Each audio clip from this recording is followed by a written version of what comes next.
বিশৃঙ্খলা করবেন না। আমাদের উপরে বিল্ডিং খালি আছে, এদিকে ভেতরে জায়গা আছে, রাস্তা ছেড়ে দেন। আমাদের পরিবেশটা সুন্দর রাখেন, অনুরোধ করছি। প্রশাসন ভাইরা অ্যাম্বুলেন্সটাকে একটু আগিয়ে দেবেন, অনুরোধ করছি। অ্যাম্বুলেন্সটা যাতে তাড়াতাড়ি যায়, এখান থেকে ক্লিয়ার হয়, এদিকে লক্ষ্য রাখেন।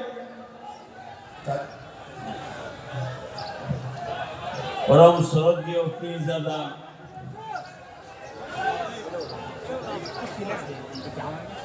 সেই সাথে আমাদের আজকের এই মুসলিম হক সম্পত্তি বাঁচাবার উদ্দেশ্য করে যারা এর ব্যবস্থাপনা বা আয়োজন করেছেন, আল্লাহ পাকের দরবারে শত কোটি কোটি শুকরিয়া আদায় করি যে আল্লাহ আমাদের একত্রিত হওয়ার তৌফিক নসিব করেছেন। এটাই তো কোরআনের ভাষা।